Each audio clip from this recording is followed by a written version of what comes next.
आप सभी को जय मसीह की। जय मसीह की। आज हम सब के लिए एक आनंद का विषय है। वो आनंद का विषय है कि आज हम परमेश्वर के घर में हैं। कितने लोग आनंदित हैं? हाथ उठाएं। वेरी गुड, मैं भी आनंदित हूं क्योंकि आज मैं अपने बाप के घर में हूं। जब परमेश्वर के हम घर में आते हैं तो हम सब के लिए आनंद का विषय होता है। क्यों आनंद का विषय होता है? क्योंकि हम अपने स्वर्गीय परमेश्वर से, अपने स्वर्गीय पिता से मिलने आए हैं।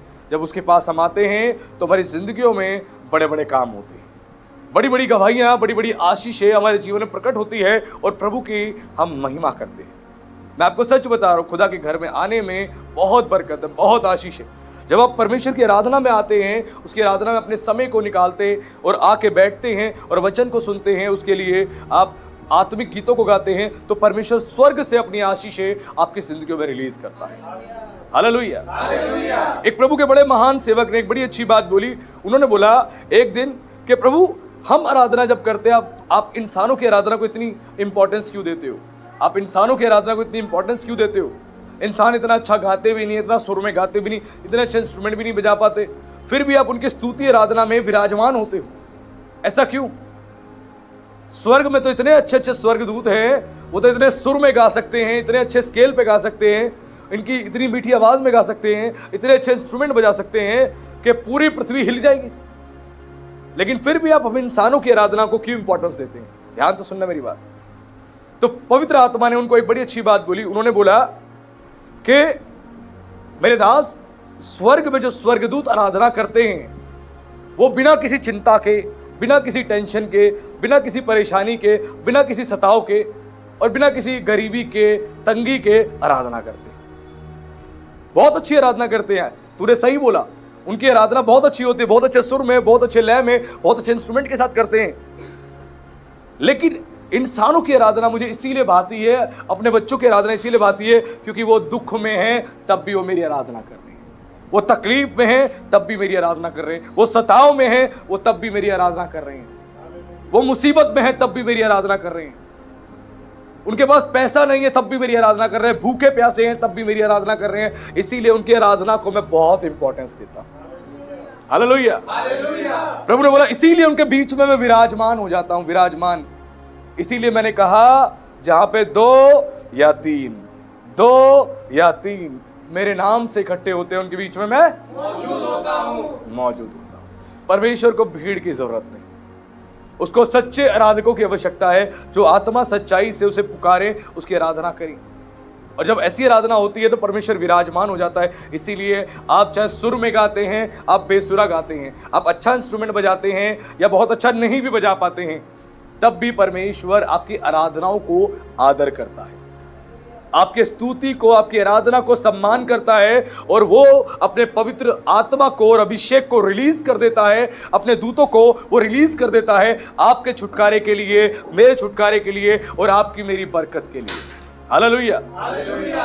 इसीलिए परमेश्वर आपकी आराधनाओं से बहुत मोहब्बत करता है। समय निकालकर आप जब आए हैं खुदा के घर में तो खुदा आपको आज खाली नहीं भेजेगा। Hallelujah, hallelujah. किसी को प्रभु खाली नहीं भेजेगा, आज बरकतों से, आशीषों से भर के भेजेगा। और आज का जो संदेश है आपकी जिंदगी में एक बहुत बड़ा बदलाव लेके आएगा। आज का पैराबल आपको बदल के रख देगा। आज का पैराबल जो है आपकी जिंदगी में एक ऐसे रेवलेशन को, ऐसे प्रकाशन को लेकर आएगा जो आपको रोशनी से रोशन कर देगा। आज हम परमेश्वर के वचन से सीखने जा रहे हैं। वो पैराबल जो है वो है कनानी जाति की स्त्री का विश्वास। इस पैराबल से आज बहुत इंपॉर्टेंट बातें हम सीखने जा रहे हैं दृष्टांत से। उसके लिए खोलेंगे book of Matthew chapter 15 verse 21।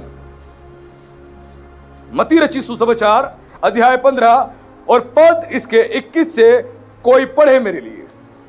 यीशु वहां से निकलकर सूर और सैदा के देश की ओर चला गया और देखो उस देश में कनानी स्त्री निकली और चिल्लाकर कहने लगी, हे प्रभु, हे दाऊद की संतान, मुझ पर दया कर, मेरी बेटी को दुष्ट आत्मा बहुत सता रहा है। पर उसने उससे कुछ उत्तर न दिया और उसके चेलों ने आकर उससे विनती करके कहा, इसे विदा कर, क्योंकि वह हमारे पीछे चिल्लाती आती है। यीशु ने उत्तर दिया कि इस्राएल के घराने की खोई हुई भेड़ों को छोड़ मैं किसी के पास नहीं भेजा गया। Hallelujah, hallelujah. आज इस दृष्टांत में आप सबके लिए एक बहुत बड़ी आशीष छुपी है, बहुत बड़ी आशीष। एक कनानी स्त्री थी। जब यीशु मसीह सूर और सैदा के देश से निकलकर जा रहा था, वो पीछे पीछे आई। क्यों आई? क्योंकि प्रभु यीशु मसीह के बारे में उसने सुना था। हालेलुया। उसने प्रभु यीशु मसीह के बारे में सुना था। क्या सुना था? उसने सुना था यीशु मुर्दों को जिंदा कर रहा है। उसने सुना था यीशु लंगड़ों को चला रहा है। उसने सुना था यीशु अंधों को आंखें दे रहा है। उसने सुना था यीशु ने 5000 की भीड़ को खाना खिला दिया। उसने सुना था कि यीशु बड़े बड़े आश्चर्य कर्म दिखा रहा है। उसने सुना और सुनकर विश्वास किया।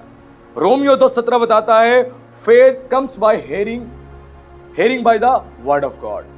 विश्वास सुनने से आता है और सुनना मसीह के वचन से। जब आप सुनते हो तो विश्वास आपके अंदर इंक्रीज होता है। ये कनानी स्त्री क्यों आई? इसका विश्वास इंक्रीज हुआ। इसने यीशु के अद्भुत काम देखे, अद्भुत आश्चर्य कर्मों को देखा। इसने जहां जा रही थी यीशु की चर्चा हो रही, ना केवल इजराइल में वरन आसपास के सभी देशों में। बाइबल बताती है यीशु ने इतने आश्चर्य कर्म करे, इतने आश्चर्य कर्म करे, अगर बाइबल में लिखे जाते तो वो किताब पृथ्वी पर भी ना समाती। इतने आश्चर्य कर्म करे और वो पूरे चारों तरफ यीशु के चमत्कारों की चर्चा हो गई थी, चारों तरफ, सब जगह पे। और ये स्त्री जो थी, इसने क्या उपाय नहीं किए होंगे अपनी बेटी के लिए? जब दुष्ट आत्मा उसको सताती थी, उसने बहुत उपाय करे होंगे। वो भूत सिद्धि वालों के पास गई होगी, वो बहुत सारे तांत्रिकों के पास गई होगी। उसने बहुत उपाय किए होंगे, किसी तरह मेरी बेटी ठीक हो जाए, ठीक हो जाए, ठीक हो जाए। आपने देखा होगा जो जिनके परिवारों में जिन लोगों पे दुष्ट आत्मा के अटैक्स पड़ते हैं, दुष्ट आत्मा का कब्जा होता है, उसके परिवार के लोग कहां कहां नहीं लेके जाते। आपने जब मसीह को नहीं जाना था, आपके परिवारों में भी ये समस्या थी, आपने क्या क्या नहीं किया। आपसे कहा गया बकरे को कटवाओ, आपने बकरा कटवाया। आपको बोला गया सुअर कटवाओ, आपने सुअर कटवाया। किसी ने बोला कि मुर्गे को कटवाओ, आपने मुर्गा कटवाया। और जो जो बोला गया आपने सारे काम किए। आपसे कहा गया शराब की बोतल चढ़ाओ, आपने वो तक किया। आपने क्या क्या काम नहीं किए? हर प्रकार के काम किए। तांत्रिकों के पास जाके, भक्तों के पास जाके, बहुत बहुत बड़े बड़े ओझाओं के पास जाके, मौलवियों के पास जाके, और कितने सारे लोगों के पास जाके आपने क्या कुछ नहीं किया, केवल छुटकारा हो जाए, छुटकारा हो जाए। वैसी कनानी स्त्री जो थी, इसने अपनी बेटी के लिए सब कुछ किया। एक अच्छे माता पिता अपने बच्चे के इलाज के लिए जो जो कर सकते थे, वो सब कुछ इस कनानी स्त्री ने किया। सब कुछ, उसने कुछ भी रख नहीं छोड़ा।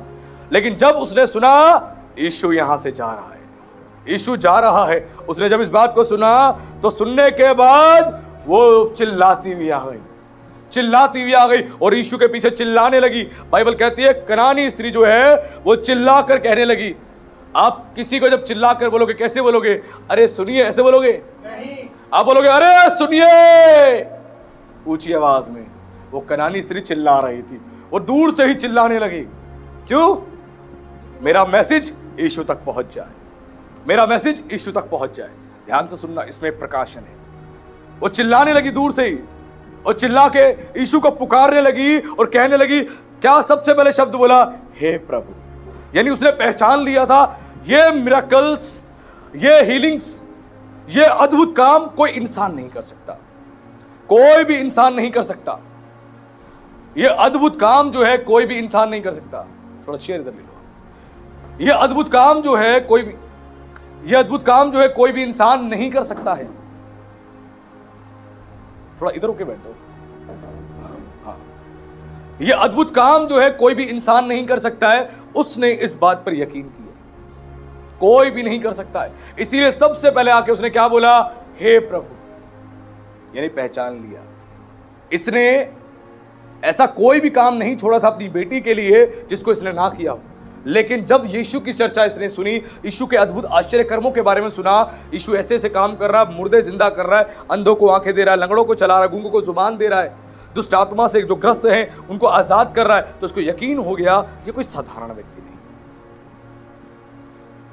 ये कोई कॉमन मैन नहीं है, ये एक्स्ट्रा ऑर्डिनरी पर्सन है।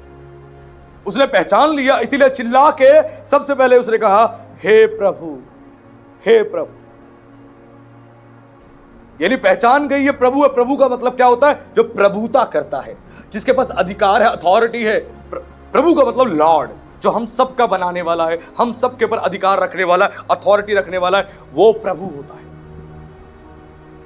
इसको पता था कि ये प्रभु है, ये कोई साधारण इंसान नहीं, ये प्रभु है। इसलिए उसने कहा हे प्रभु। उसके बाद उसने बोला दाऊद की संतान मुझ पर दया कर, दाऊद की संतान मुझ पर दया कर। यानी इसको पता लग गया था यही मसीहा है, यही मसीहा है। नहीं तो वो बोलती नहीं दाऊद की संतान, क्योंकि सबको पता था जो मसीहा आएगा वो दाऊद के वंश में से आएगा। सबको पता था मसीहा आएगा वो दाऊद के वंश में से आएगा। इसीलिए उसने बोला हे दाऊद की संतान मुझ पर दया कर। उसने कुछ और नहीं बोला, उसने अपनी बेटी के लिए नहीं बात बोली, उसने अपने लिए बात बोली।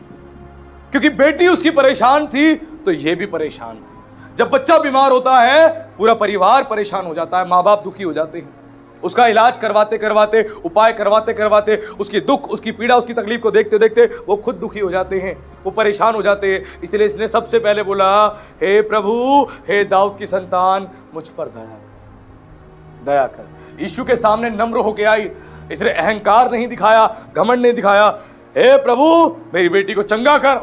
नहीं, यीशु के पास आने का प्रोसेस समझी, यीशु के पास आने का तरीका समझी। यीशु के पास कैसे आना है, स्वीकार करके आना है। वो प्रभु है, लॉर्ड है, वो खुदा है, हम सबको बनाने वाला है, ब्रह्मांड को रचने वाला है, वो स्वर्ग परमेश्वर है।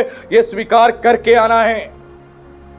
वो उद्धार करता है, मसीहा है, वो सेवियर है, वो हमारा रिडीमर है। इस बात को स्वीकार करके हमें उसके पास आना है। ये स्वीकार करके आए। उसके बाद नम्र होके इसने सबसे पहले बोला प्रभु मुझ पर दया कर, दया कर। आज समझिए हम जब प्रभु के पास आते हैं हम किस प्रकार आते हैं, हम प्रभु से प्रार्थना करते हैं, हम किस प्रकार प्रार्थना करते हैं। आज समझिए किस प्रकार हमारी प्रेयर्स कैसी होती है। ये प्रेयर कर रही थी, हेलो बड़े ध्यान से सुने, ये प्रेयर थी जो कनानी स्त्री प्रेयर कर रही थी, ये एक प्रार्थना थी।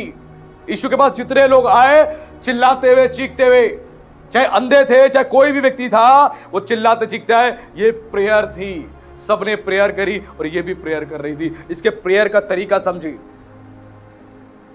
This is not common thing, ये कोई साधारण बात नहीं है, ये बड़ी एक्स्ट्रा ऑर्डिनरी बात है। वो प्रेयर कर रही है, प्रेयर का तरीका समझे। जब खुदा के पास आता है स्वीकार करे lord lord, you are a lord, you are a almighty God, you are a supreme power, you are a king of king. तू ब्रह्मांड को रचने वाला है, तू ब्रह्मांड को बनाने वाला है परमेश्वर। इसने पहचाना। क्या आज हम पहचानते हैं? आज प्रेयर में बैठते हैं यीशु तू ये दे दे, यीशु तू वो दे दे। नहीं, अपने प्रेयर्स का तरीका ठीक रखें। यीशु आपका मेरा सर्वेंट नहीं है, वो आपके मेरे हुक्म का पालन नहीं करता है। वो लॉर्ड है, वो प्रभु है, वो खुदा है। हमें उसके हुक्म का पालन करना है, उसके आदेश का पालन करना है। यीशु के पास आने के लिए इसके हृदय को देखें। इसके हृदय को कैसा हृदय था, कितना नम्र हृदय था। इसने कोई हिचकिचाहट नहीं दिखाई, उसको प्रभु कहने में कोई हिचकिचाहट नहीं दिखाई, उसको दाऊद की संतान यानी मसीहा कहने में कोई हिचकिचाहट नहीं दिखाई। और उसने कहा मुझ पर दया कर, ये इसकी प्रार्थना थी। उसने बोला मेरी बेटी को दुष्ट आत्मा सता रही। उसके बाद उसने शिकायत बताई। अपने प्रेयर्स का तरीका सीखें। जब हम प्रार्थना में बैठते हैं, बैठते ही हम क्या करते हैं, हम रोना धोना चालू कर देते हैं, हम रोना धोना चालू कर देते हैं, अपनी प्रॉब्लम्स को रखना चालू कर देते हैं। ये प्रेयर का सही तरीका नहीं। अब जिसके पास बैठे हो पहले उसको ऑनर करो, रिस्पेक्ट दो, वो इसके लायक है। बाइबल बताती है स्वर्ग में जब यीशु मसीह को महिमा सहित यूहन्ना ने देखा तो उसने बोला आदर, महिमा, वैभव और धन उसको चढ़ाया गया स्वर्गीय आराधना में। 24 प्राचीनों ने अपने सर से मुकुट को उतारा और उन्होंने उसके चरणों में रख दिया और दंडवत कर दिया। This is called worship. ये है आराधना कि खुदा के पास आप कैसे आते हैं। ये आराधना है। 24 प्राचीन बैठे हैं, सर पे सोने के मुकुट है, उनके अधिकार वाले मुकुट है। लेकिन जैसे ही यीशु मसीह को उन्होंने स्वर्गीय आराधना में देखा, देखते ही उन्होंने अपने सर से मुकुट को उतारा और रख दिया और बोला आदर, महिमा, वैभव, सामर्थ और धन तेरा है।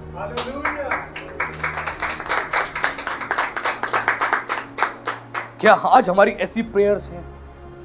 ऐसी प्रेयर्स हैं। खुदा को हम कैसे करते हैं? हम बैठते हैं पटर पटर पटर पटर पटर पटर पटर पटर पटर। आमीन।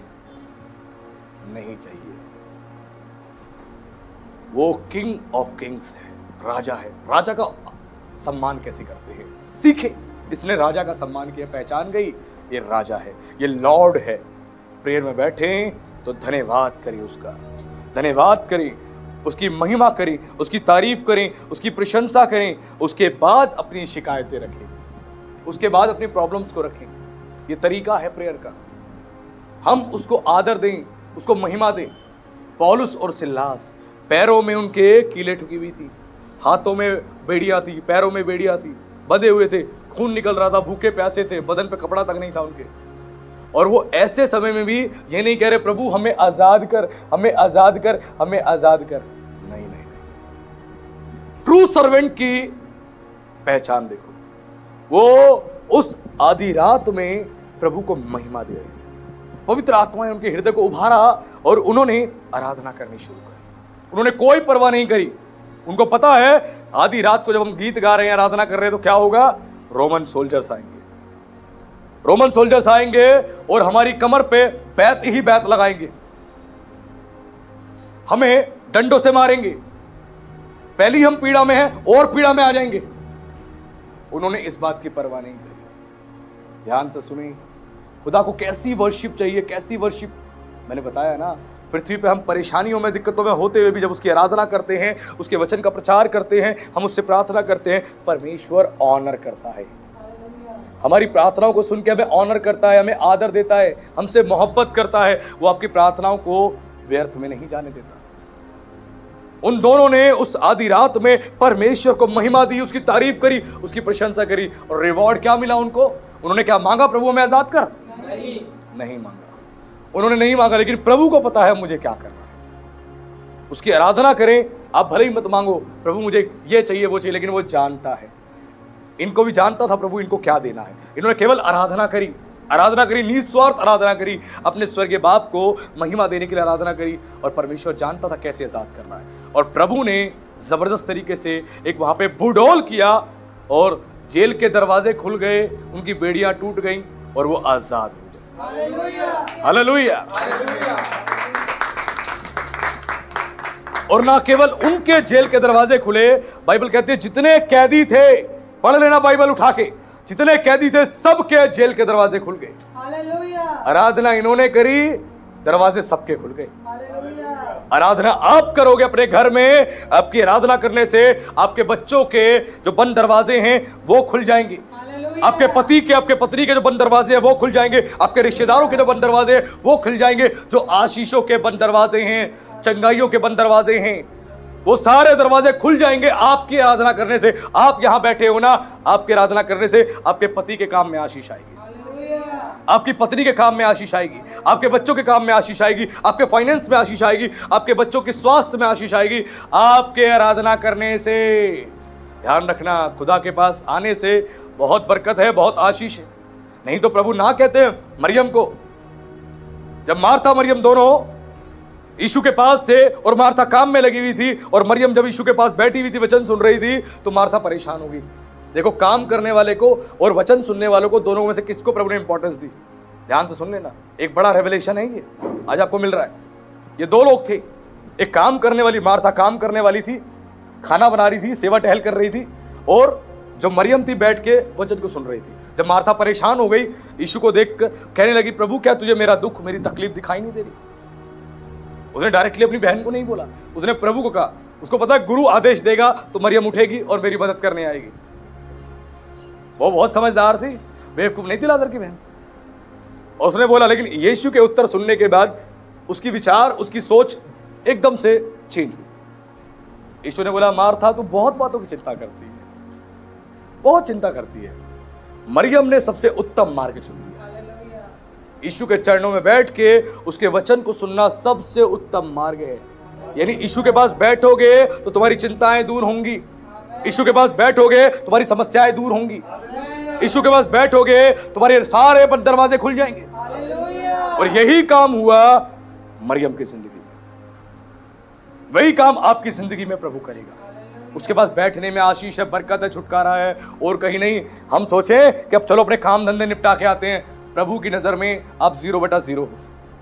अगर आपने काम को इंपॉर्टेंस दे दी तो बाइबल कहती है, बाइबल की सबसे बड़ी आज्ञा है, सबसे बड़ी आज्ञा, अपने संपूर्ण हृदय से, संपूर्ण शक्ति से, संपूर्ण मन से अपने यहोवा परमेश्वर से प्रेम कर। तो सारे काम एक तरफ कर दो, बोलो ये दिन मेरे खुदा का दिन है, ये समय मेरे खुदा का है, मैं कहीं नहीं जाऊंगी, मैं कहीं नहीं जाऊंगा, मैं खुदा के घर में आऊंगा, मैं खुदा की संगति में बैठ के खुदा के लोगों के साथ मैं उसकी परस्तिश करूंगा, मैं उसकी आराधना करूंगा, मैं उसकी प्रार्थना करूंगा, उसके वचन को सुनूंगा और मैं आनंद से उसके नाम को महिमा दूंगा। Hallelujah, hallelujah. यही चीज प्रभु चाहता है। ये प्रार्थना के तरीके होते हैं। इसने भी आके प्रार्थना करी, इसने आके प्रार्थना करी और प्रार्थना में इसने इस बात को बोला कि मेरी बेटी को दुष्ट आत्मा सता रही है। उसके बाद 23 में लिखा है, पर उसने उसे कुछ उत्तर ना दिया, यानी प्रभु ने उसको इग्नोर किया। हम यहां पर प्रभु के ऐसे ऐसे उसके बिहेवियर को देखेंगे जो पूरी बाइबल में हमें बिहेवियर नहीं दिखेगा। हम यीशु को यहां पे बहुत रूड देखते हैं कि यीशु इतना रूड कैसे बात कर सकता है, इतना रूड कैसे हो सकता है। यीशु को यहां पर इतना रूड हम देखेंगे। ध्यान से सुनना, बड़े ध्यान से सुन लेना। आज यहां पर उसने जब इस बात को बोलना शुरू किया, लिखा है पर उसने उसे कुछ उत्तर ना दिया। यीशु को दिखाई दे रहा है चिल्लाती हुई आ रही है, लेकिन यीशु ने आंसर नहीं दिया। यीशु क्या कठोर परमेश्वर है? नहीं, वो दया और प्रेमी परमेश्वर है, लेकिन कुछ रीजन थे, स्पेसिफिक रीजन थे जो इस पैराबल को सुनते हुए, इसके जब मिस्ट्री को, इसके रेवलेशन को आप जानेंगे तो आपको समझ आएगा। जैसे जैसे आगे बढ़ेंगे आपको समझ आएगा ऐसा क्या हुआ। लिखा है उसने कुछ उत्तर ना दिया, तब उसके चेलों ने आकर उससे विनती की, इसे विदा कर। यीशु परेशान नहीं हुआ, लेकिन चेले परेशान हो गए। प्रभु बहुत तेज चिल्ला रही है, कान में बहुत तेज चिल्ला रही है, और तू विदा कर दे इसको, जल्दी कर दे विदा। तू बोलेगा विदा हो जाएगी, नहीं तो चिल्लाती रहेगी, हमारे कानों में शोर आता रहेगा, हमारे कानों में शोर आता रहेगा। चेले भी परेशान हो गए। चेले जो थे वो यीशु के साथ रहते तो थे, यीशु के साथ खाते पीते तो थे, यीशु के साथ सारे कामों को देखते तो थे, लेकिन फिर भी चेले जो है फिजिकल फॉर्म में थे। ये स्पिरिचुअल नहीं बने थे, ये आत्मिक नहीं बने थे, क्योंकि पवित्र आत्मा से भरे नहीं गए थे। वैसे ही जब आप बैठे होते ना, आप प्रभु के कामों को देखोगे, अद्भुत कामों को देखो, लेकिन तब भी आपकी सेहत पे कोई असर नहीं पड़ेगा। क्यों? आप फिजिकल फॉर्म में हो। आपको लगेगा अरे ठीक है ना, हो गया ना, ठीक है, प्रभु की गवाही मिल गई ना, प्रभु ने काम कर दिया ना, आपको कोई असर ही नहीं होगा। लेकिन जब स्पिरिचुअल फॉर्म में होगे, आंसुओं से आपकी गवाही निकलेगी, धन्यवादी हृदय से आपकी गवाहियां निकलेगी। आप प्रभु के कामों को, आश्चर्य कर्मों को देखकर एक छोटे बच्चे की तरह आनंद से उछलोगे, आप धन्यवाद करोगे, आप महिमा करोगे। फिजिकल फॉर्म वाले को कोई फर्क नहीं पड़ता, लेकिन स्पिरिचुअल फॉर्म में जो है उनको बहुत फर्क पड़ता है, छोटी छोटी गवाहियों से, छोटी छोटी बातों से, क्योंकि परमेश्वर इससे विश्वास को हमारे इंक्रीज करता है। और जब ये चिल्लाने लगी तो चेले परेशान हो गए, और चेले जब परेशान हो गए तो उन्होंने बोला प्रभु विदा कर। उसके बाद आगे लिखा क्योंकि वह हमारे पीछे चिल्लाती हुई आ रही है। वो चिल्लाती हुई आ रही थी, उसने पीछा नहीं छोड़ा। यीशु इग्नोर करता गया, ये चिल्लाती गई, इग्नोर करता गया, चिल्लाती गई। इसकी प्रेयर्स को सुने, हेलो, इसकी प्रेयर्स को सुने। आप जब प्रार्थना एक बार करते हो, 2 बार करते हो, 3 बार करते हो, आंसर नहीं मिलता, आप छोड़ देते हो, प्रभु तो सुन नहीं रहा हमारी प्रार्थना, हम क्या करें। ये चिल्लाती रही, यानी प्रार्थना में लगे रहो, लगे रहो, लगे रहो और लगे रहो। Hallelujah, hallelujah. ये प्रार्थना में लगी रही, ये चिल्लाती रही, छोड़ूंगी नहीं आज प्रभु, बहुत चर्चा तेरी सुनी है, आज छोड़ूंगी नहीं, जहां तक दौड़ाना है दौड़ा, मैं तेरे पीछे पीछे दौड़ती रहूंगी, छोड़ूंगी नहीं। ऐसे प्रेयर वॉरियर्स चाहिए। प्रभु इसको चंगाई दे, आज मैं उठूंगी नहीं, आज मैं उठूंगा नहीं जब तक तू कह नहीं देगा कि मैं इसको चंगा कर रहा हूं, मैं चंगाई दे रहा हूं। ऐसे बैठना है प्रार्थना में, ऐसे बैठना है प्रार्थना में। मैं आज भी ऐसे ही बैठता हूं प्रार्थना में। मैं जब एक एक व्यक्ति के लिए प्रार्थना करता हूं, खुद किसी खुदा के खादिम के लिए, किसी विश्वासी के लिए, किसी कलीसिया के लिए, अपने लोगों के लिए, और जब जब मैं प्रार्थना करता हूं तो प्रभु मुझे सामने से कह नहीं देता कि हाँ इसकी ज़िंदगी में मैं आशीष दूंगा या मैं काम करूंगा। मैं अगले व्यक्ति के लिए प्रार्थना में आगे जाता ही नहीं। मैं चाहे एक व्यक्ति पर मुझे 10 मिनट लगे, 20 मिनट लगे, मैं ढीठ बन के बैठा रहता हूं और मैं मांगता रहता हूं, मांगता रहता हूं, क्योंकि प्रभु ने हमें प्रार्थना की सेवा दी है, हमें प्रार्थना की सेवा दी है, और हमें इस सेवा में लगे रहना है, हमें लगे रहना है। क्योंकि परमेश्वर से कुछ भी पाना है और परमेश्वर से कनेक्ट होना है तो उसका एक ही तरीका है, वो है प्रार्थना।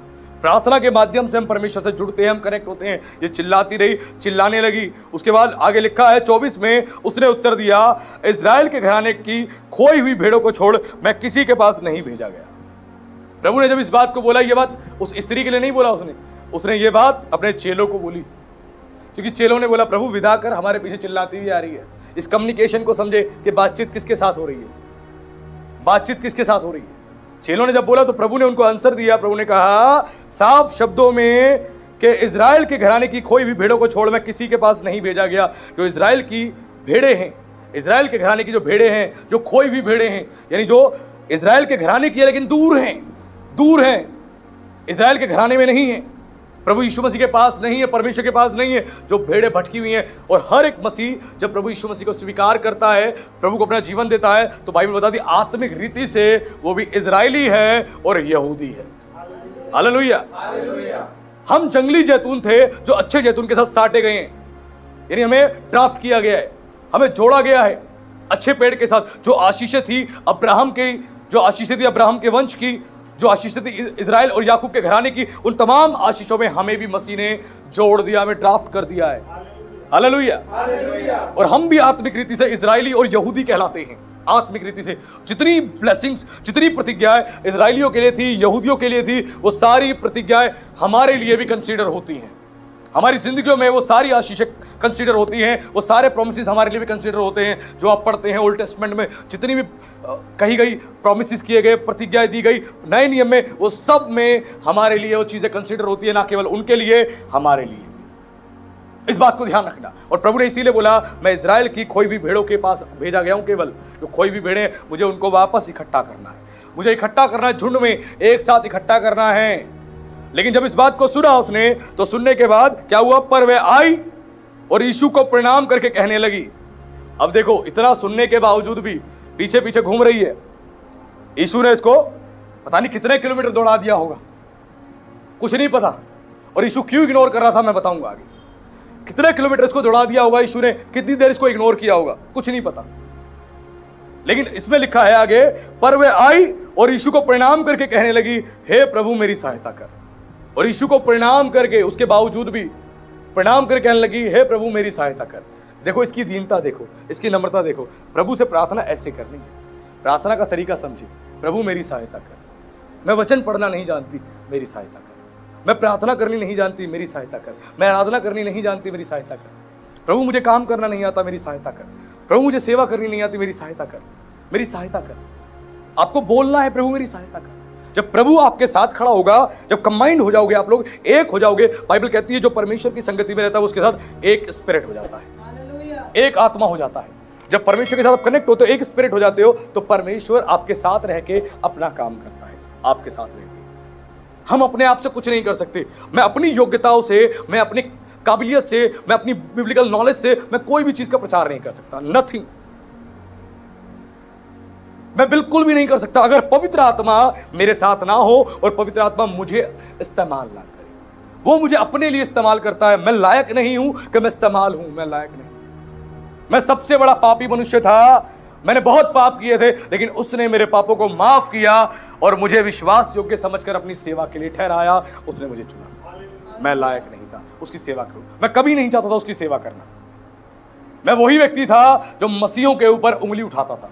मुझे जब प्रचार किया किसी भाई ने और मेरे हाथ में न्यू टेस्टमेंट दिया, मैंने लिया और मैंने फेंक दिया और मैंने कहा तो इस रिलीजन का तो हुआ नहीं, तो इसका क्या होगा। मेरे भी विचार जो है बटे हुए थे समाज में। जैसे धर्म को लेकर विचार बटे हैं लोगों के, वैसे मेरे भी बटे हुए थे। मुझे नहीं पता था एक ही खुदा है जिसने हम सबको बनाया है और हमसे मोहब्बत करता है। मैं भी नहीं जानता था। वैसे ही इस स्त्री ने प्रभु के पास आके प्रार्थना करी एक और बार, और प्रार्थना में उसने कहा, प्रभु मेरी सहायता कर, सहायता कर। और प्रभु ने क्या आंसर दिया, बड़े ध्यान से सुनना। यीशु ने इतना रूड आंसर दिया जिसको सुनने के बाद आपको यकीन नहीं होगा कि प्रभु ने ऐसा भी कहा होगा, लेकिन बड़े ध्यान से सुनना। उसने कहा, लिखा है उसके बाद उसने उत्तर दिया, लड़कों की रोटी लेकर कुत्तों के आगे डालना अच्छा नहीं। यह प्रभु यीशु मसीह की स्टेटमेंट थी कि लड़कों की रोटी लेके कुत्तों के सामने डालना अच्छा नहीं है। यानी इस स्त्री को इनडायरेक्टली प्रभु ने और डायरेक्टली कुत्ता कह के संबोधित किया, कुत्ता कह के संबोधित किया। अब कोई जब इस वचन को पढ़ता है तो कोई गैर मसीह जब पढ़ता है कहता है कि देखो यीशु ने कितना गंदा शब्द यूज किया, किसी स्त्री से क्या ऐसे बात करनी चाहिए, इस तरह बिहेव करना चाहिए। लेकिन नहीं, इसके पीछे कारण था। प्रभु ने जितनी बातें बोली वो स्पिरिचुअल रेल्म में बोली, आध्यात्मिक क्षेत्र में होकर प्रभु ने सारी बातें करी। यीशु ने जितनी बात करी आध्यात्मिक क्षेत्र में होकर बात करी, और आध्यात्मिक बातें ही प्रभु ने कही, कोई दूसरी बात नहीं कही। प्रभु ने क्यों बोला कि लड़कों की रोटी लेके कुत्तों के आगे नहीं डालना चाहिए, उसका एक स्पेसिफिक कारण था। उसके लिए ओल्ड टेस्टमेंट से हमें समझना पड़ेगा। ओल्ड टेस्टमेंट में जब नूह ने दाख की बारी लगाई और जब उसने दाख रस पिया तो पीने के बाद क्या हुआ, वो नंगा होके, हाँ नंगा होके अपने कमरे में नाचने लगा। और इस बात को किसने देखा? उसके पुत्र हाम ने देखा। उसके पुत्र हाम ने देखा। और जब हाम ने इस चीज को देखा तो उसने बाहर जाके अपने दोनों भाइयों को ये सारी कहानी आनंद के साथ हंसते हंसते बताई। अरे पिताजी को देखा, पिताजी अंदर मैंने देखा पिताजी को, वो तो भैया दाख रस के मतवाले में हो गए, नंगे हो गए नाच रहे थे, नंगे हो गए नाच रहे थे, नंगापन देखा मैंने उनका। अरे ऐसे कर रहे थे पिताजी, खुश होके, लिखा है भाई में, खुश होके आनंदित होके वो जो है अपने दोनों भाइयों को बता रहा था। कौन? हाम। नूह के 3 पुत्र थे, उसमें जो पुत्र था उसका हाम, वो बता रहा था दोनों भाइयों को जाके आनंद के साथ खुश होके, देखो पिताजी नंगे होके नाच रहे हैं, नंगे होके, है ना। कई लोग हैं ना जो अपने पेरेंट्स की कमियों को देखते हैं कि पेरेंट्स ने कुछ गलतियां कर रहे हैं तो जाके ढिंडोरा पीटते हैं, अरे हमारे पापा तो ऐसा करते हैं, हमारे पापा ऐसा करते हैं, ऐसा करते हैं। मत करना, बिल्कुल नहीं करना। इसने वही काम किया, हाम ने यही काम किया। जब हाम ने इस काम को किया तो उसके बाद क्या हुआ? और जब नूह होश में आया, बाइबल कहते हैं जब नूह होश में आया तो उसने क्या किया? उसने जाके बड़ी ही एक अलग सी बात कही, बड़ी ही अलग से बात कही। उसने जाके बोला, नूह ने क्या बोला जब नूह होश में आया? उसने कहा कनान को कि तू श्रापित हो। कनान कौन था? कनान था हाम का बेटा। उसने हाम को श्राप नहीं दिया, नूह ने हाम को श्राप नहीं दिया, उसने हाम के बेटे कनान को श्राप दिया। उसने बोला कनान को तू श्रापित हो और वह अपने भाइयों का दासों का दास होगा। उत्पत्ति उसके 9:25 में लिखा है। उसने हाम को, जिसने उसका मजाक उड़ाया, जिसने उसका ठट्ठा उड़ाया, जिसने उसका अपमान किया, जिस बेटे ने, उस बेटे को श्राप नहीं दिया। ये देखे कितना बड़ा कार्य था, ये कितना बड़ा कार्य था। मजाक उड़ा रहा हाम, अपने भाइयों के पास जाके अपने बाप की उसने चर्चा करी कि पिताजी को देखा नंगा हो गया, वो तो दारू पी के नाच रहे थे, नंगे होके नाच रहे थे, नंगे होके नाच रहे थे।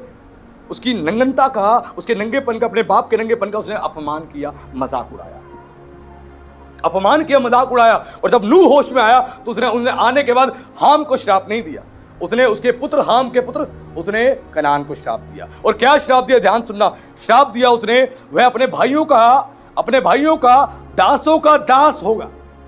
अपने भाइयों का दासों का दास होगा, यानी जो हाम का पुत्र कनान था, कनान के जितने भाई थे, उसके भाइयों का जो दास है, भाइयों के दास, उन दासों का भी दास होगा।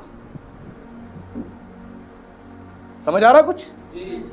सीधा उसको, जो एक उसकी टॉप लेवल की, जो उसकी प्रायोरिटी थी, जो उसका स्टैंडर्ड था, वो सीधा ही उस प्रोफेसी के द्वारा नूह ने सीधा नीचे ले जाके खड़ा कर दिया। और नूह कोई साधारण व्यक्ति नहीं था, नूह परमेश्वर का नबी था, उसका भविष्यवक्ता था, जिसने इस प्रोफेसी को किया और इतनी बड़ी बात बोल दी कि तू अपने भाइयों का दासों का दास होगा। यानी जो तेरे भाई हैं, उनके जो सर्वेंट्स होंगे, उनके बराबर भी नहीं होगा, उनके सर्वेंट्स के भी तू नीचे होगा, सर्वेंट होगा, ऐसा हो जाएगा। और कनानी जाति जो है इसी प्रकार से हुई। इस कनान को श्राप देने की वजह से कनानी जाति जो है ऐसी हो गई। और इस कनानी जाति ने क्या करा? इन्होंने समय समय पर इजराइल को मारने की कोशिश करी, इजराइलियों को मारने की कोशिश करी। और ये कनानी जाति जो थी, यही जाति थी, इन्होंने परमेश्वर का इनकार किया, इनकार करके इन्होंने आइडल वर्शिप शुरू कर दी थी। सारे अनुष्ठानों को करना शुरू कर दिया था, आराधना करनी शुरू कर दी थी, प्रार्थना करनी शुरू कर दी थी। और लगातार ये बार बार इजराइलियों को मारना चाहते थे, क्योंकि शैतान के द्वारा ये विवश किए जा रहे थे, ये प्रेरित किए जा रहे थे। इसीलिए कनानी जो जाति जो थी, ये लगातार इजराइलियों का विरोध करती थी, क्योंकि खुद नूह के द्वारा श्राप दिया गया कि तुम दासों के भी दास रहोगे। और यही हुआ। इजरायली, यहूदी और कनानी ये सारे कहीं ना कहीं मिक्स थे, लेकिन ये श्राप की वजह से ये जाति जो थी ये पूरी तरह से श्रापित हो गई थी। और इन्हें गुस्सा था, इन्हें नाराजगी थी, और शैतान इस्तेमाल कर रहा था। इसीलिए बार बार इजरायलियों को इन्होंने मारने की कोशिश करी, परमेश्वर की जाति को नष्ट करने की कोशिश करी। इसीलिए प्रभु यीशु मसीह ने यहां पर स्टेटमेंट दिया। और प्रभु ने इस स्त्री को नहीं बोला, केवल इस स्त्री को नहीं बोला, यहां पर प्रभु ने उस स्त्री को नहीं बोला कि लड़कों की रोटी कुत्तों के आगे डालना चाहिए, लड़कों की रोटी कुत्तों के आगे डालना अच्छा नहीं। ये प्रभु ने इस स्त्री को नहीं, स्पिरिचुअल रल्म में प्रभु ने इसकी पूरी कम्युनिटी को, पूरी जाति को बोल दिया, जिसके पीछे शैतान काम कर रहा था, जो शैतान काम कर रहा था। और प्रभु ने इस बात को समझाया। प्रभु ने बोला कि लड़कों की रोटी जो है कुत्तों के आगे नहीं डाली जाती है। इसका मतलब जो लड़कों की ब्लेसिंग्स है, जो लड़कों की ब्लेसिंग्स है, यानी मेरे बच्चों की, जो मुझ पर विश्वास करते हैं, उनकी जो आशीषें हैं, उनकी जो ब्लेसिंग्स है, मैं किसी दूसरे को कैसे दे दूं? एग्जाम्पल के तौर पे आप कोई पिता जिनके 2 बच्चे हैं, अब कल को जब आपको लगे कि आपका समय जाने वाला है, आप प्रॉपर्टी क्या करोगे? अपने बच्चों में बांट दोगे। और आपके भाई के बच्चे या कोई पड़ोसी के बच्चे बोले कि हमारे नाम पे भी कर दो, तो आप क्या करोगे? आप नहीं करोगे, कोई भी नहीं करेगा। वही बात प्रभु ने बोली। प्रभु ने बोला नहीं, लड़कों की रोटी जो है कुत्तों के आगे डालना अच्छा नहीं। कुत्ता कहने का मतलब है, कुत्ता होता है एक तरीके से सर्वेंट। आज घरों में जो कुत्ते पाले जाते हैं, कुत्ते क्या हैं? वो एक तरीके से केयर टेकर के रूप में रखे जाते हैं, सर्वेंट्स हैं। वो मालिक की अगर देखभाल कर रहे हैं, वो बेटा नहीं है। कुत्ते को हम कहते हैं मेरा बेटा हो, मेरा बेटा, मेरा बेटा। इसका कल्चर सुन ले। मैं एनिमल्स का यहां पे अपमान नहीं कर रहा, जानवरों का ध्यान रखे, लेकिन समझाया जा रहा है कुत्ते जो पाले जाते हैं या कुत्ते आप अपने घरों में जो भी पाल रहे हैं, वो कुत्ते जो हैं एक तरीके से घर की देखरेख करते, रखवाली करते हैं। कुत्ता आपको कमा के ला के खाने को नहीं देता, आप कमा के लेके आते हो और कुत्ते को खिलाते हो, कुत्ते को खिलाते हो। और अपने बेटे की रोटी क्या कुत्ते के आगे डालोगे आप? क्या कोई बाप है ऐसा कि रोटी भाई मेरे बेटे की है, एक काम करो बेटा तू मत खा, तू भूखा रहे है, भूखा रहे तू, तेरी रोटी में कुत्ते को डाल देता, कुत्ते ले खा ले तेरे हिस्से की चीज। कोई नहीं करता, कोई बाप नहीं करता, कोई मां नहीं करती। तो यीशु ने कहा मैं कैसे कर दूं, मैं कैसे कर दूं? कनानी जाति, तुम लोग लगातार इजरायलियों को मारने में लगे रहे, इजरायलियों के पीछे लगे रहे, तुम एक तरीके से कुत्ते हो तुम लोग। बाइबल कहती है कुत्ता क्या करता है? उल्टी करके अपनी उल्टी ही चाटता है, अपनी छाट को चाटता है। कुत्ता ऐसा होता है, उल्टी कर लेगा उसी उल्टी को चाटेगा। तो प्रभु ने इसीलिए इनको बोला, इनको जितना मर्जी सिखा लो, इन कनानियों को जितना मर्जी सिखा लो, समझा लो, ये बाद में वही हरकत करेंगे, वापस उसी ट्रैक पे आ जाएंगे, ये सुधरेंगे नहीं। इसलिए प्रभु ने बोला कि लड़कों की रोटी कुत्तों के आगे नहीं डाली जाती। प्रभु के कहने का ये तात्पर्य था कि जो मेरे बच्चों के लिए, इजराइल के घराने के लिए है, जो उन लोगों के लिए जो मुझ पर विश्वास करेंगे या मुझे अपना जीवन देंगे, मैं उन लोगों को ही ब्लेसिंग्स दूंगा, प्रतिज्ञा का वारिस बनाऊंगा। आज जो अन्य जाति लोग हैं, उन प्रतिज्ञाओं के वो वारिस नहीं है जो परमेश्वर ने बाइबल में कही है। उसके वारिस आप लोग हैं जिन्होंने विश्वास किया है मसीह यीशु पर।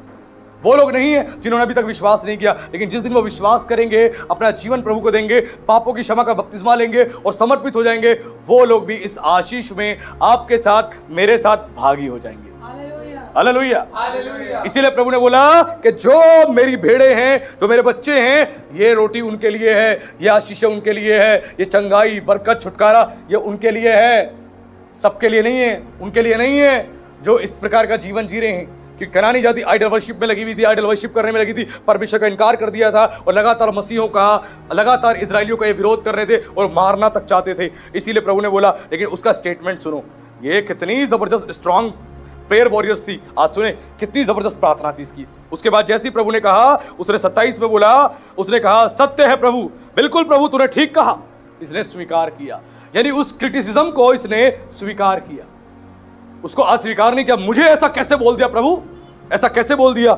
ये चाहती तो बोल देती, यीशु तू अपने घर में भविष्यवक्ता होगा, तू नबी होगा, तो मुझे क्या कह रहा है? इसने नहीं बोला।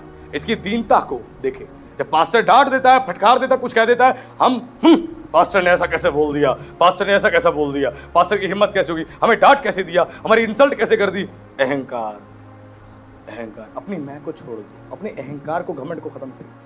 गलातियों 5:17 में पढ़ते हैं, शरीर के काम तो प्रकट हैं, उसमें एक ये भी पाप है, घमंड।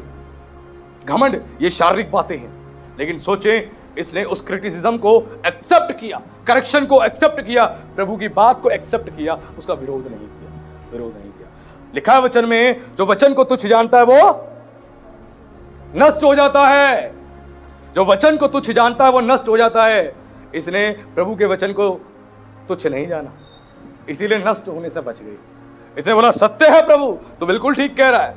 कोई डांटे, पासवान डांटे, कोई बात कहे, वो बिल्कुल पास्टर जी आप बिल्कुल सही कह रहे हैं, आप सही कह रहे हैं, अगर वो सही बात कह रहे हैं आप बिल्कुल सही कह रहे हैं, उसको स्वीकार करो। नम्रता से अपनी बात को रखना सीखे, नम्रता के साथ। बहुत से उखड़ जाते, पास्टर जी ने मुझे ऐसा कह दिया, कपड़ों के लिए कह दिया, मुझे टोपी के लिए कह दिया, मुझे दाढ़ी के लिए कह दिया, पता नहीं मेरे पीछे क्यों पड़े रहते हैं, मुझे क्यों बोलते रहते हैं, इनको तो कोई काम धंधा नहीं, जब देखो मेरे पीछे लग जाएंगे। नहीं, समझे यीशु ने कितनी जबरदस्त बात बोली।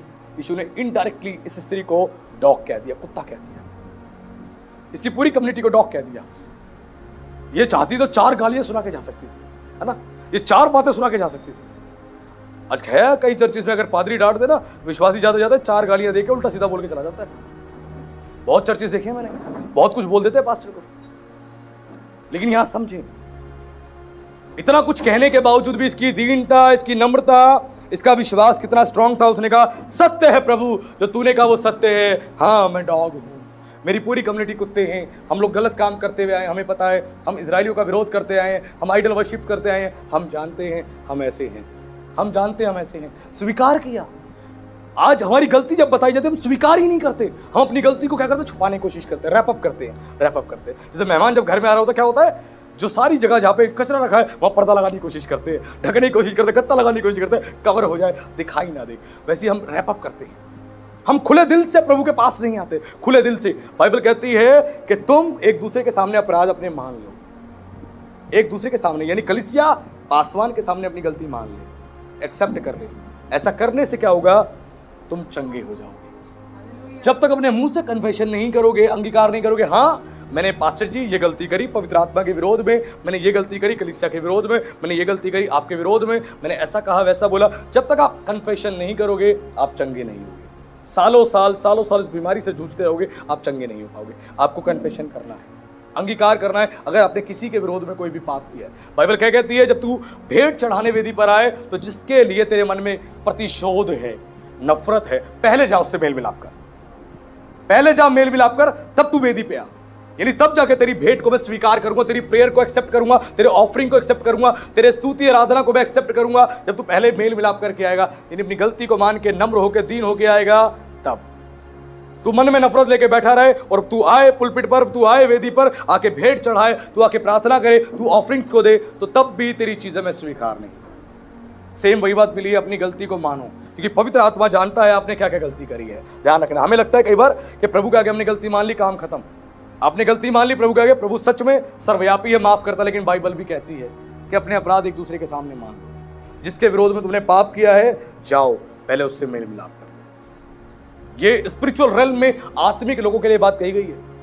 आत्मिक लोगों के साथ जो भी आपने गलत किया है उसको स्वीकार कर ले, मान ले, नहीं तो आपके जीवन में ये समस्या आती नहीं। आपने कोई गलती करी है तभी तो समस्या आई है, तो इसका मतलब है आप गलती को मान लें। प्रभु के एक बड़े सेवक ने एक विश्वासी बहन को बताया कि वो बड़ी परेशान थी। एक मीटिंग में हम गए हुए थे वहां पर, तो प्रभु के एक सेवक ने प्रोफेसी करी एक बहन के लिए, और जब प्रोफेसी करी तो उन्होंने बोला कि पवित्र आत्मा ने मुझे कुछ बताया तुम्हारे लिए। उसने कहा हाँ पास्टर जी।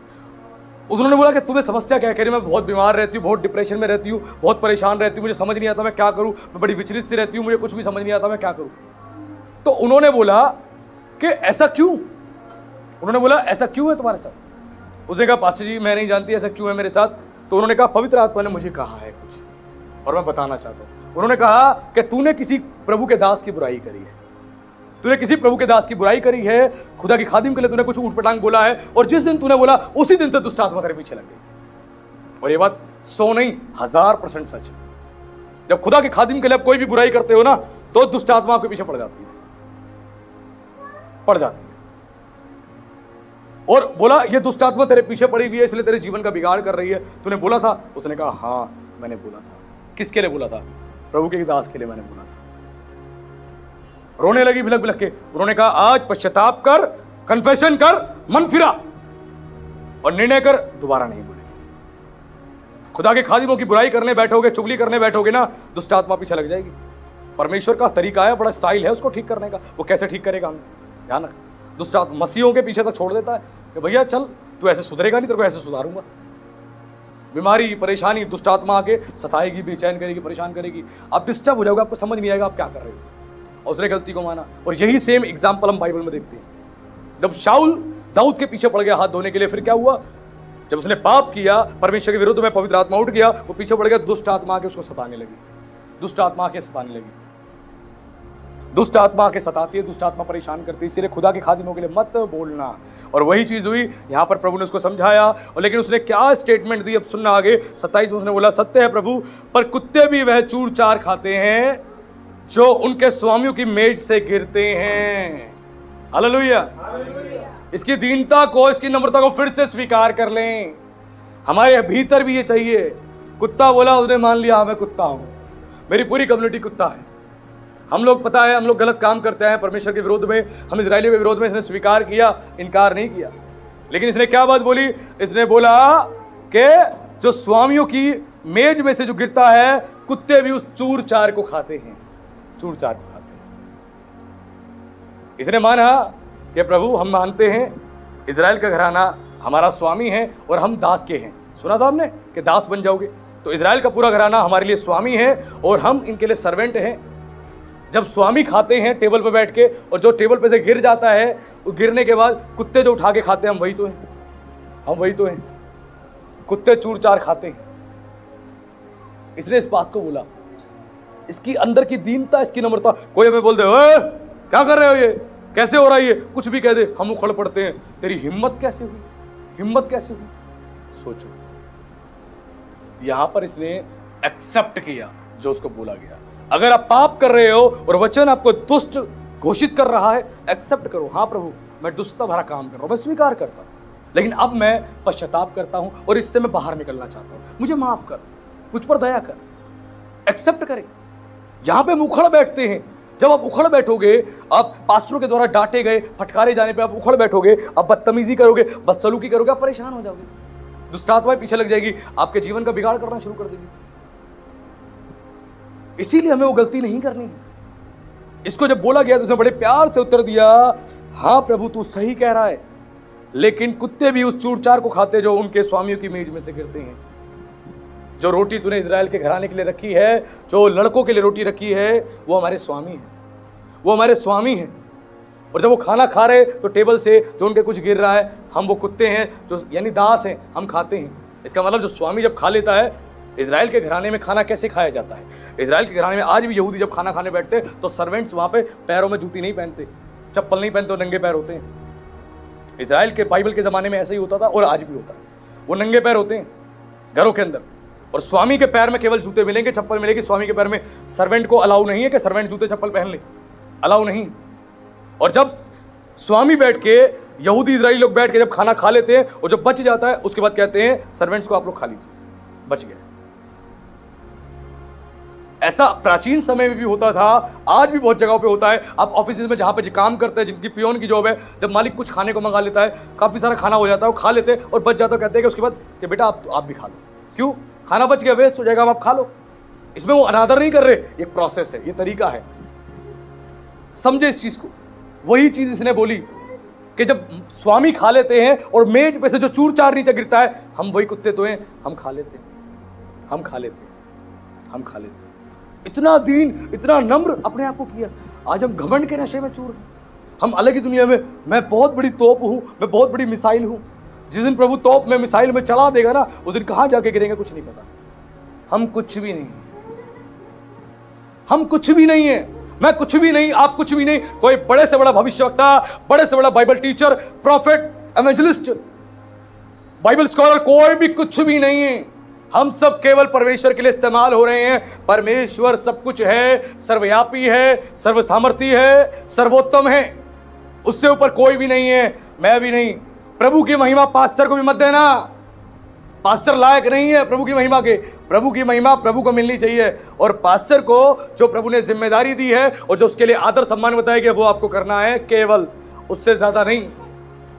मुझे ज्यादा इज्जत, ज्यादा आदर तो हजम भी नहीं होती है, मैं लेता भी नहीं। कोई ज्यादा देता है तो मैं साइड में निकल जाता हूँ, ज्यादा कोई मेरी तारीफ करता है तो भी मैं साइड में निकल जाता हूँ, मैं पसंद ही नहीं करता। मुझे ना ज्यादा अपनी तारीफ की आदत है आज तक, और ना ज्यादा जरूरत से ज्यादा आदर सम्मान की। मुझे इतना आदर सम्मान चाहिए जितना जेन्युइनली चलता है और जो एक दूसरे को देना चाहिए, खुदा के खादिमों को देना चाहिए, बस, इससे ज्यादा नहीं। इस चीज को समझी, और यही चीज उसने बोली। जब उसने ऐसी प्रार्थना करी, दीनता से प्रार्थना करी, तो लिखा है इसके पर, इस पर यीशु ने उसको उत्तर दिया। अब बारी आई यीशु की। इस बात को सुनने के बाद यीशु ने उत्तर दिया, यानी यीशु ने इसके मन की बातें पहले से तो जानता था, लेकिन इसकी बातों से इसके अंदर की बात प्रकट हो रही है। बाइबल कहती है तेरी बोली तेरा भेद खोलती है। इसकी बोली ने इसका भेद खोल दिया, ये अंदर से कितनी भी नम्र है, अंदर से कितनी दीन है। जब आप खुदा के खादिमों से मिलते हो, आप बात करते हो ना, आपकी बोली भेद खोलती है। हर एक की बोली बताती है उसके बारे में, वो अंदर से कैसा है। हम भले ही सामने से नम्र होकर दिखाएं, नम्र होके, लेकिन परमेश्वर जानता है, जैसे इसका मुंह खुलेगा इसका भेद प्रकट हो जाएगा। मुंह खुलता ही भेद प्रकट हो जाएगा। वैसे इसका मुंह खुला तो इसका भेद प्रकट हो गया। प्रभु तो जानता था, प्रभु के सामने भी और चेलों के सामने भी इसका भेद प्रकट हो गया। वो क्या प्रकट हो गया? यीशु ने उसको उत्तर देके दिया, हे स्त्री तेरा विश्वास बड़ा है। यह प्रभु का बहुत बड़ा स्टेटमेंट है। यह स्टेटमेंट, ऐसे ही एक स्टेटमेंट प्रभु ने दिया था सूबेदार के लिए। यीशु ने उस सूबेदार की बात सुनी तो उसने पलट के देखा, उसने बोला ऐसा विश्वास तो मैंने पूरे इजराइल में नहीं पाया। दूसरी स्त्री ये थी, जब सूर सेदा के देश से निकल के जा रहा था तो आके इसने बोला और यीशु ने स्टेटमेंट दी। यीशु ने कहा तेरा विश्वास महान है। बड़ा का मतलब महान है, ग्रेट। तेरा विश्वास महान है। इतनी इंसल्ट के बाद, इतनी डांट के बाद, इतनी फटकार के बाद तेरे अंदर इतनी दीनता, इतनी नम्रता, तूने मेरा पीछा नहीं छोड़ा। तू तो आशीष लेके जाएगी जाएगी। पासी जी ने डांट दिया, अगले संडे हम चर्च ही नहीं आएंगे। पासी जब देखो डांटते रहते, हम चर्च ही नहीं आएंगे। हमारा मूड खराब हो जाता है, हमारी खोपड़ी खराब हो जाती है ना, हम बुरा मान के बैठ जाते हैं। हाय हमें डांट दिया, दिल में छेद कर दिए। पता नहीं पास्टर अपने आप को समझता क्या है, ये वर्शिप लीडर समझता क्या है इसने डांट दिया, ये टीम लीडर समझता क्या है इसने डांट दिया। इसका क्या मतलब है डांटने का? मुझे कैसे डांट दिया मुझे? अरे तुम हो कौन? बाइबल कहती है इंसान घास के समान है, सूरज पड़ता है घास सूख जाती है, हवा आती है उड़ा के ले जाती है। इंसान का ये अस्तित्व है, लेकिन हम अपने दिमाग में मैं तो ये हूं, मैं तो वो हूं, मैं तो ये हूं। अरे कुछ भी नहीं है भाई, हार्ड मास्क है। जो सांसें आपको मिल रही है, जो ऑक्सीजन मिल रही है, फ्री ऑफ कॉस्ट प्रभु दे रहा है। कोविड में देखा था एक सिलेंडर लाखों लाखों रुपए का बिका है, तब लोगों को सांसों की कीमत पता लगी, सबकी भक्ति याद आ गई थी। जितने लोग थे सबको भक्ति याद आ गई थी। रात दिन भजन कीर्तन कर रहे थे, रात दिन भजन कीर्तन कर रहे थे। मसीह लोग प्रार्थनाएं कर रहे थे, कह रहे पास्टर जी डेली आराधना होनी चाहिए, डेली हम लोग इवनिंग में जुड़ेंगे, ऑनलाइन जुड़ेंगे, डेली आराधना होनी चाहिए, हफ्ते में 1 दिन नहीं 2 दिन संगति होनी चाहिए, 3 दिन संगति होनी चाहिए। ऐसे हो गए थे। कोविड खत्म, जोश भी खत्म। कोविड आया, जोश लेके आया, कोविड गया, जोश भी चला गया, है ना। गर्मी बढ़ती है, जैसे गर्मी का टेम्परेचर बढ़ता है वैसे वैसे हमारा जोश भी घटता है, हमारा जोश भी घटता है, डाउन चला जाता है, डाउन चला जाता है। गर्मी इतनी है, कहाँ बैठेंगे इस गर्मी में, हाय पसीने पसीने पसीने पसीने। पासे जी तो प्रचार कर रहे हैं और रुमाल लेके बार बार अपना पसीना ही पोछे जा रहे हैं, पसीना ही पोछा जा रहे हैं, है ना। ये मेरी सेवा है जो मैं कर रहा हूं, ये मेरी सेवा है जिसे मुझे करना है। आज समझे इस चीज को, इतनी अहंकार मत रखे। पास्टर आप सबके लिए खड़ा किया गया है पूरे अधिकार के साथ, अथॉरिटी के साथ, और बाइबल उसको अलाउ करती है। डांट, समझा, उल्हाना मार। डांटना भी है, समझाना भी है, उल्हाना भी मारना है, बाइबल सिखा रही है। तो उसकी डांट, उसके फटकार, उसके उल्हाने से बुरा नहीं मानना है, उखड़ना नहीं है, नम्र होके, दीन होके सुनना है वो क्या कह रहे हैं, तभी जीवन में बदलाव आएगा, वरना नहीं। बाइबल कहते हैं जो डांट से बैर करता है वो पशु के जैसा है, वो पशु सरीखा है, लाइक ए एनिमल, एक जानवर की तरह है। जानवर को कभी डांट लगा दो वो सीधा भौंकेगा, भाऊ भाऊ। कुत्ते को डांट लगा दो भौंकेगा, सींग मारने आएगा। जानवर ऐसा होता है, इंसान ऐसा नहीं होना चाहिए, जानवर के जैसा नहीं होना चाहिए, इंसानों की तरह होना चाहिए। डांट फटकार से बुरा नहीं मानना, उखड़ नहीं जाना। और उसके बाद जब प्रभु ने इस बात को बोला कि तेरा विश्वास बड़ा है, उसके बाद प्रभु ने इसकी प्रार्थना का आंसर दिया। सोचिए इतने से पैराबल में 21 से लेकर 28 तक कितनी वर्षिस है? केवल 7-8 वर्षिस है।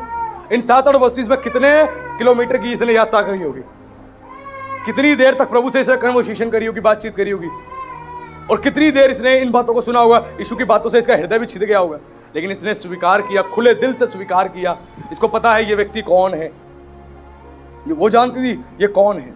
उसने बिलीव किया ये मसीह है, ये मसाया है।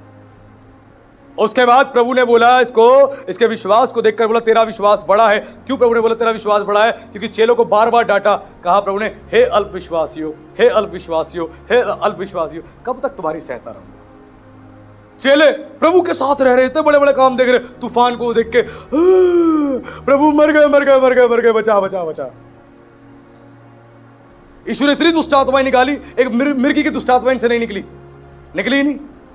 और प्रभु ने आके फिर डांटा इनको, बोला हे अल्पविश्वासियों, मैं कब तक तुम्हारी सहता रहूंगा।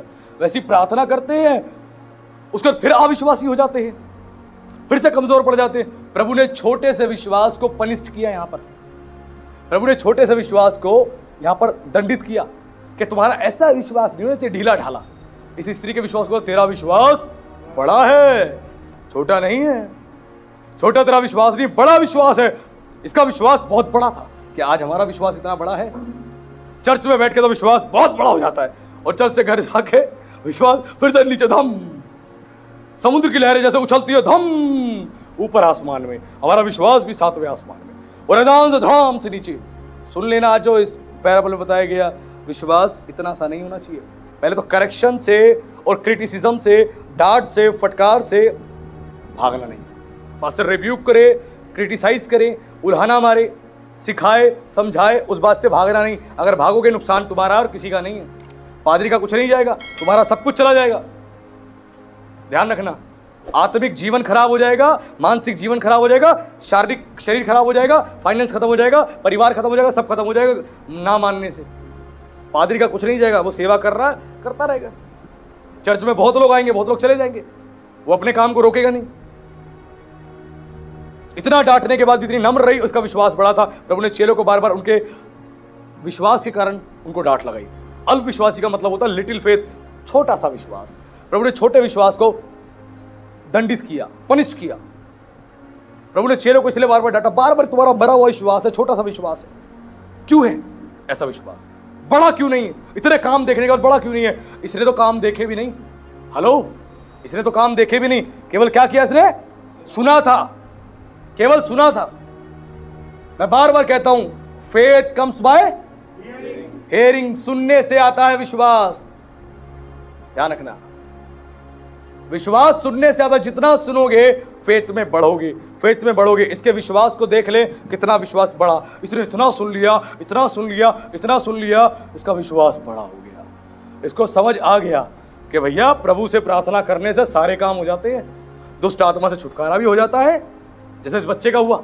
दुष्ट आत्मा से छुटकारा भी हो जाता है, शैतान से आज़ादी भी हो जाती है, बीमारी से चंगाई भी हो जाती है, बरकत भी आ जाती है, आशीष भी आ जाती है, परिवार में शांति भी आ जाती है।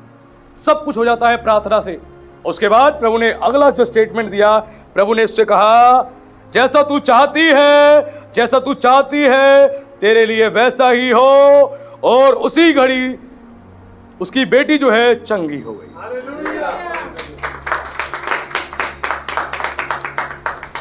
आज जितनों के बेटे बीमार हैं, जितनों की बेटियां बीमार हैं, जितनों के पति बीमार हैं, जितनों के बच्चे बीमार हैं, आज विश्वास करें, बड़ा विश्वास लेके आए। आज तुम्हारे बेटे की पथरी बाहर निकलेगी। आज तुम्हारे परिवार के लोगों की हड्डियां जुड़ जाएंगी। आज उनकी स्किन की समस्याएं जाएंगी, साइनस की समस्याएं जाएंगी, जितनी भी समस्याएं सारी जाएंगी, अगर तुम्हारा विश्वास बड़ा है तो।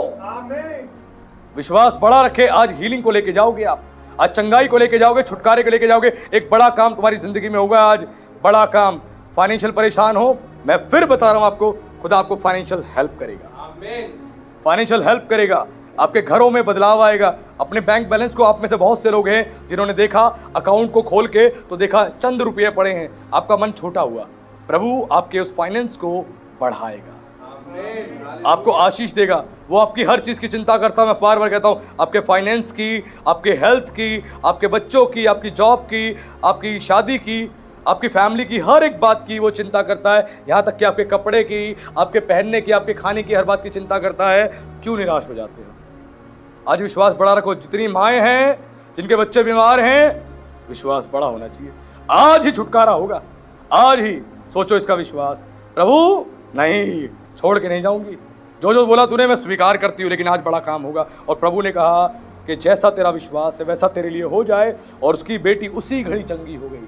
1 साल का टाइम नहीं लगा, 6 महीने का टाइम नहीं लगा, 3 दिन का टाइम लगा, क्षण भर के अंदर, क्षण भर में उसकी बेटी चंगी हो गई। ध्यान रखना, आज आपके जिंदगी में प्रभु ने बड़े बड़े काम किए हैं और वो और बड़े काम करने जा रहा है। आज के कलाम से उसने बता दिया क्यों प्रभु यीशु मसीह ने ऐसा रूट वर्ड यूज किया, उसके लिए इतना रूटली बात करी, और क्यों प्रभु यीशु मसीह ने इस बात को कहा, क्योंकि इसके अंदर एक पावरफुल प्रेयर है।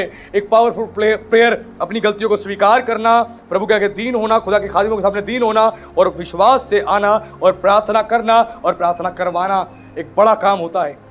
और आज के वचन से प्रभु ने आप सबसे बहुत बातें करी है। मैं विश्वास करता हूं आपकी जिंदगियों में, आपके विश्वास रूपी जीवन में एक बड़ा बदलाव आया है, एक बड़ी मजबूती आई है, और आप सब दूसरों को यह विश्वास देने वाले बन जाएंगे और प्रभु की बड़ी महिमा होगी। तो प्रभु का धन्यवाद। प्रभु आप सबको आशीष दे। सभी को जय मसीह।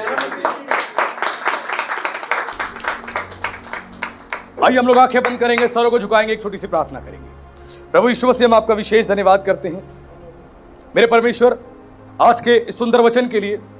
आज प्रभु अपने लोगों से आपने बात करी है मेरे परमेश्वर। आज के इस वचन के द्वारा प्रभु तूने स्पर्श किया है, तूने छुआ है पवित्र आत्मा, तेरा हम धन्यवाद करते हैं मेरे प्रभु। आज तेरे लोगों ने ऐसा प्रकाशन पाया है, ऐसी ब्लेसिंग्स पाई है राजा, जो खुदावन कोई इनसे छीन नहीं सकता। ये मल्टीप्लाई होगी राजा, इनके जीवन में मल्टीप्लिकेशन को ये देखेंगे राजा, ये बरकत और आशीष को देखेंगे राजा। इनकी प्रार्थनाएं बदल जाएंगी, ये खुदावन डांट फटकार को प्रेम के रूप में स्वीकार करेंगे राजा, और तेरी बड़ी महिमा को देखेंगे राजा। ओ खुदावन, इनके विश्वास में तूने एक बड़ा बदलाव लेकर आया है, तूने विश्वास में इनको ऊंचा किया है राजा, एक ऊंचा आयाम दिया है। मैं तेरा धन्यवाद करता हूं, तेरा विशेष धन्यवाद राजा। ये विश्वास में अब चल नहीं, ये दौड़ने वाले बन जाएंगे, और प्रभु एक समय आएगा ये उड़ने वाले बन जाएंगे राजा, और तेरी एक बड़ी महिमा, एक बड़ी गवाही इनके जीवन से प्रकट होगी। और पिता, मैं तेरा धन्यवाद करता हूं, मैं इनकी जिंदगियों में यीशु, मैं तेरे नाम से आशीषें डिक्लेयर करता हूं राजा। जो इनकी रुकी हुई आशीषें हैं यीशु, तेरे नाम से मैं डिक्लेयर करता हूं, इनकी जिंदगियों में रिलीज हो जाए राजा, और ये चंगे हो जाए, ये छुटकारा पाए, ये बरकत पाए, इनको नौकरियां मिले, और ये उन्नत होते चले जाए राजा, और तेरी एक बड़ी महिमा हो राजा इनके जीवन में। ओ खुदावन, तेरा धन्यवाद अपने लोगों को छूने के लिए, आशीष देने के लिए राजा, और चंगा करने के लिए तेरा विशेष हम धन्यवाद करते हैं। सारी बातों में प्रभु एक बार फिर से यीशु मसीह केवल तुझे तुझे और तुझे ही महिमा देते हैं, और इस प्रार्थना को हम जीवित सामर्थी परमेश्वर के पुत्र मसीह यीशु के नाम से मांगते हैं, आमीन।